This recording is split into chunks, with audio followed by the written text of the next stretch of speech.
Faith Matters, an interactive program brought to you by MTA International.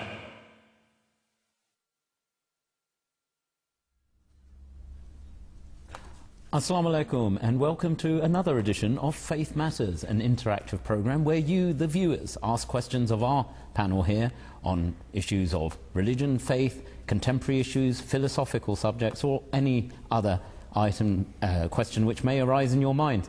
And I'm delighted once again that we've been inundated with questions over the email and indeed the fax ranging over a wide range of issues. Just as a reminder for those wishing to write in, the email you need is faithmatters@mta.tv, and the fax number for those of you resorting to the fax machine, it's UK 44 687 8037. And with that, I wish to extend a very warm Assalamu alaikum and welcome to my distinguished panel here with me. First of all, welcome Assalamu alaikum Azhar Hanif Sahib. He is a missionary of the Ahmadiyya Muslim Jamaat in the United States, covering the southwest region of the US. Next to him seated is the missionary in charge, Imam Mahdi Sahib from Canada. Welcome, Assalamu alaikum. Thanks, Sahib. And to his right is Tahir Selvi Saab, our missionary in the northeast region of the United Kingdom. Assalamu alaikum, Tahir Selvi Saab. Well, gentlemen, welcome to Faith Matters. We have a whole raft of different questions to go through yet again today, and let's kick straight off. There's one which we've got from Asma Siddiqui Sahiba from London. Jazakallah for your question, and it is quite a simple question, but I also think it'll probably require quite a detailed answer. But the question is from a non-Ahmadi friend of hers who says that if the Imam Mahdi has come, why has Islam not flourished and become the most powerful religion in the world? Could you kindly explain? Azhar Hanif Sahib. Yes, it's an excellent question.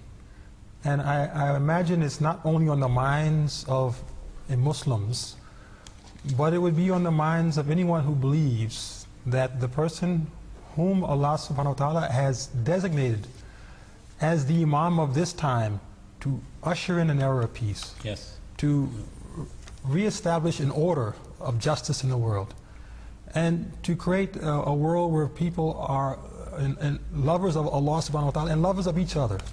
And in this, we're talking about establishing the period after the coming of Imam Mahdi. That's what we're talking about. We're not talking about a Muslim government being established in a nation. We're not talking about Muslims who are in impoverished nations overnight becoming the superpowers of the world. For in fact, this is exactly what Hazrat Isa Jesus Christ faced when he appeared to the Jews during the time when they were under Roman domination. Indeed. They expected that their Messiah, their Mashiach, would come and remove from them the yoke of this foreign domination, the Roman Empire. Okay. They anticipated that he would come as a warrior in the spirit of Hazrat David alayhi salam. And he would begin this holy war that would break the Romans and establish them as the rulers. That was the expectation. That was the expectations of the Jews of the time. Okay. And it was so taken literally to heart when Hazrat Isa alayhi salam appeared, a very simple prophet from Nazareth, coming from this small village with his simple skills as a carpenter and his peaceful message of love and turning away from a desire to hanker after this world, saying my kingdom has nothing to do with dominating this world or regaining this world. I have come to establish a spiritual order. We know what reaction was created and what response he received from the Jews at the time. Of course, he was rejected. He was rejected. Yeah. And they could not see that the order he wanted to establish was somehow going to be established by the methodology he was preaching, peace and love and pacifism as opposed to militarism. And so you had groups like the Zealots, who were like the Al-Qaeda and the Taliban and the other groups of his day, who wanted war, and fight and destroy and recapture. And they couldn't see it happening. History proves he was right. Indeed. And yet history proves it didn't happen overnight. It didn't happen in a decade, a century. It took 3 long centuries before the Messiah sent to the Mosaic order finally established the peace, the prosperity, the kingdom of the Christians when the Roman government, who they couldn't beat through military means, finally caved in and accepted his teachings and began to promote them throughout the world. One may say that at that point it was no longer the Christianity taught by Christ. But that's another debate. Discussion. But the fact was the barriers were there. There was this very powerful ruling. Exactly, and it took time, which is the issue. It doesn't happen overnight. It's a slow progression. This is always the case when God sends either prophets or those who come to reform and rekindle and revive the message of the prophets. So the clear case here is in the case of Prophet Musa alayhi salam, the lawbearer. When his Messiah appeared, it took 3 centuries. Surprisingly enough, Hazrat Ahmad alayhi salam, Mirza Ghulam Ahmad Qadian, when he appeared, he says the same thing. It'll take 3 centuries basically for my message to take root in the world. And we have just covered 1 century of that message and that mission, and we're already seeing the signs of how it is doing exactly what Asma Siddiqui Sahaba desires, or her friend has desired, to create a foundation from which we'll usher in the world of peace, because the members of this community are peace-loving. Indeed. They are focused on Allah subhanahu wa ta'ala as the main aim and purpose of life.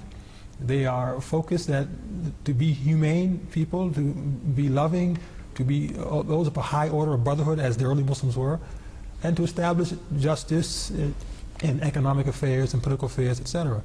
This is happening in the Jamaat. It's unfolding slowly again, but he says within these 3 centuries we'll see more and more signs of this era manifesting itself.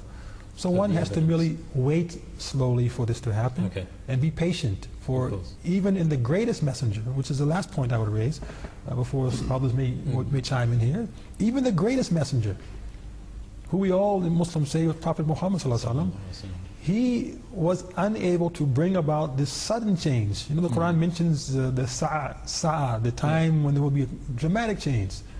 You know, it mentions that he received the prophecy while in Mecca. Of course. The sa'a, the period where there will be dramatic change, is very near.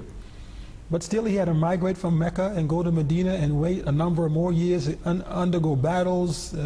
After he came back to Mecca and he had his victories, still they had to struggle to first unify Arabia, then spread out in decades to come to other parts of the land. And it took decades before you see a real sign of an Islamic kingdom being established. Indeed. So this is the period.